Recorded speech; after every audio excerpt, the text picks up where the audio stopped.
Good day, aviation enthusiasts, pilots, and flight fans. We love big birds. Learning to fly and becoming a pilot in charge is a dream for many and a cherished reality for some. In this episode, we discuss flight training and why it needs a major shakeup. This may well be seen in some quarters as highly controversial, so buckle up and let's talk about it.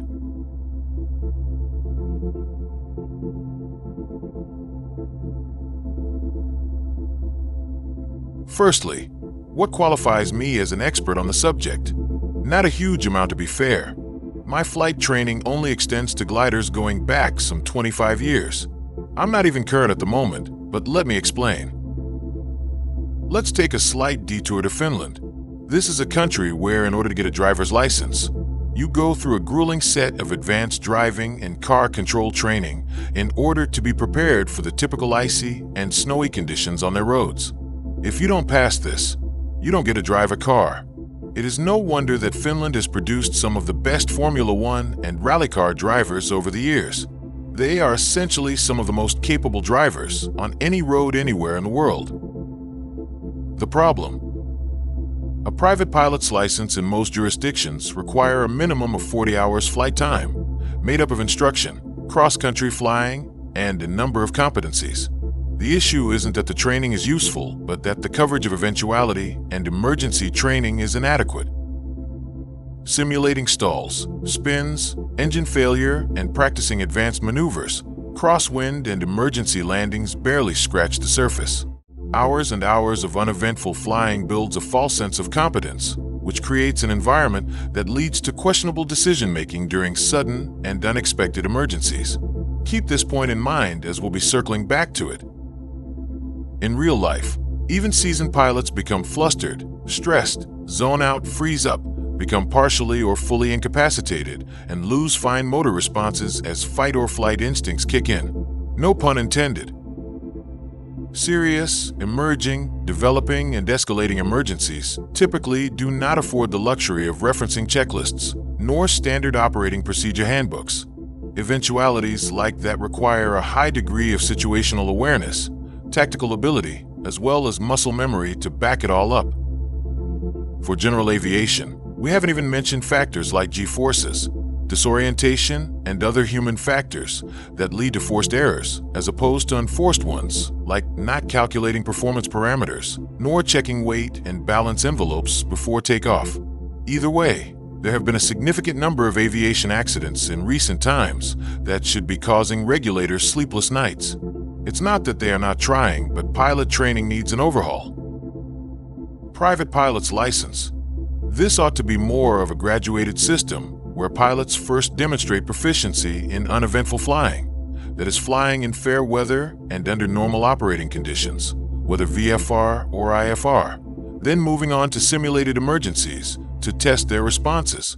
These would be a series of scenarios of increasing complexity and difficulty until the trainee pilot is seasoned with muscle memory for virtually any eventuality. Competence here then affords the trainee a license.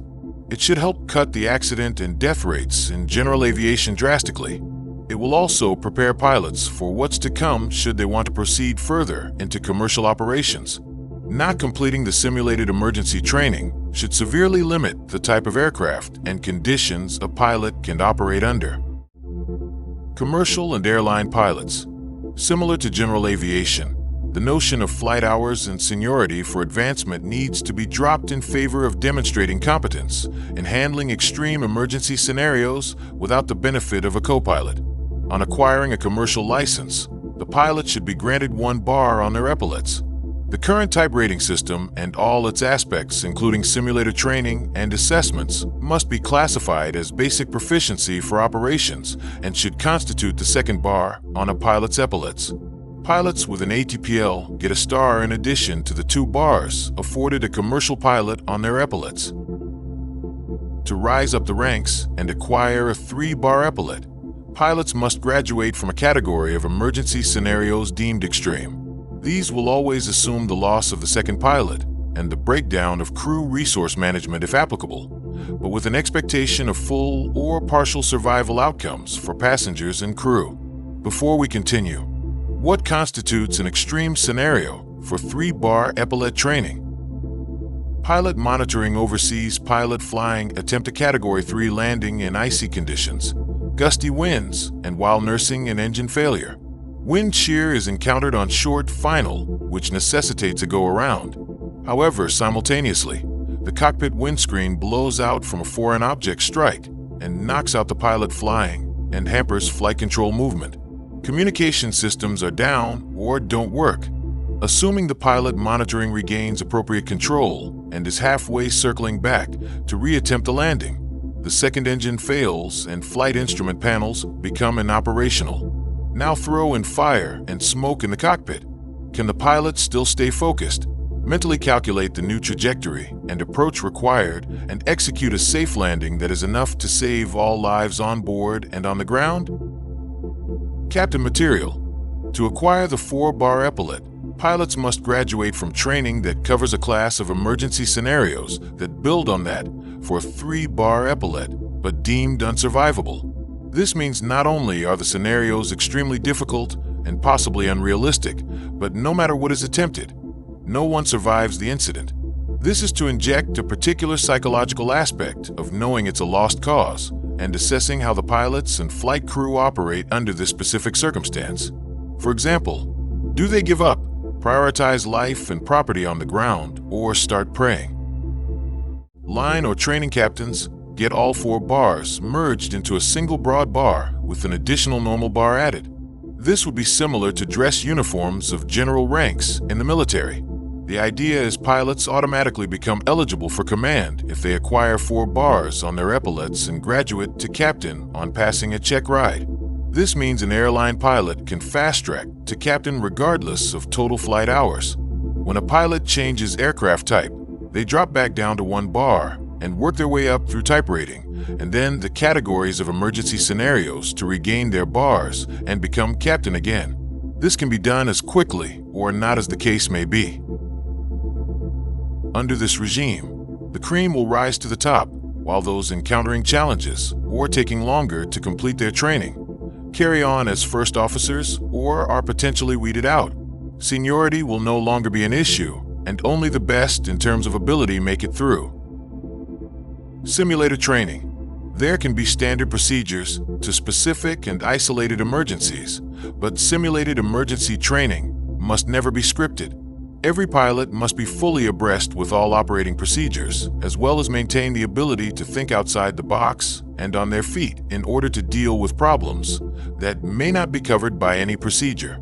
Pilots must be pushed and pressured in simulator training until they break in order for all parties to know their limits. Hours and hours of uneventful flying does little to prepare anyone for situations where there is an expected set of cascading issues, with everything going wrong more or less at the same time. A sudden and unexpected alarm with the possibility of losing the lives of passengers and crew will always be jarring. Only those who can consistently make the right calls under extreme pressure should be allowed to command an aircraft. As things stand now, there will be many pilots across the range from private to airline level who would have just made it over the threshold for their exams and check rides and are deemed safe to operate. I argue that some of these pilots will be in the group where extreme scenarios will cause them to freeze up, zone out, become incapacitated or disoriented, and therefore are likely to make mistakes, questionable decisions, and perhaps perform less than optimum. Any pilot that can successfully complete the necessary 3rd and 4th bar training would have earned their license and the right to be in command either privately or for commercial operations. Possibilities. The proposed approach could help cut the pilot shortage, as capable candidates will fast-track to command. A pilot with as little as 500 hours, but with the full complement of emergency scenario training, can be captain, which should make it cheaper and arguably more safe for flight operations, as only the brightest and most capable will make it to command. Given the choice, almost every individual would pick the surgeon with just 10 years experience, but with a 100% success rate in a variety of conditions over the 30-year veteran with an acceptable success record in a limited set of conditions. That said, why should aviation be any different when it comes to choice of captain and flight crew? Final word. I would get on a flight with a young captain that has barely 1,000 hours under his belt, but has excelled through tough and rigorous emergency scenario training and has done so whether with or without a co-pilot.